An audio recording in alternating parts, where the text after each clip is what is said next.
Bhojpuri industry में फिर से मच गया है बवाल। नहीं, आई लव यू बोलो। I love you. Love you भी आ गई है इंडस्ट्री की धड़कन केसारी लाल यादव की मेहरारू काजल राघवानी। जी हाँ दोस्तों, उनका नया जबरदस्त गाना सड़िया में परफ्यूम लगा के, कुछ ये गाना सुना सुना लग रहा है।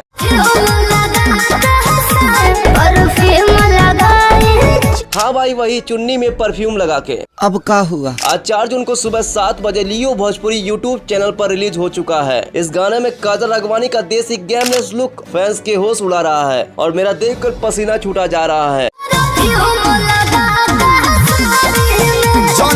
इस गाने को आवाज दिए हैं सुमित सिंह चंद्रवंशी और शिल्पी राज ने, और इसके बोल भी खुद सुमित सिंह ने लिखे हैं। ये सब क्या देखना पड़ रहा है?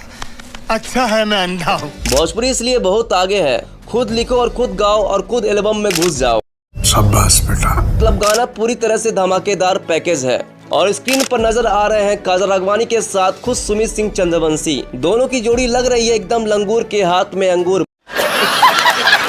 एकदम सुपर हिट, एकदम सुपर हिट। तो देर मत करो और अभी जाओ देखो द भोजपुरी मूवीज फैक्ट को। नहीं, ये एल्बम सॉन्ग जो बनने वाला है इस महीने का सबसे फ्लॉप ट्रेंडिंग भोजपुरी गाना। बड़ा हरामी हो बेटा। ट्रेंडिंग गाना।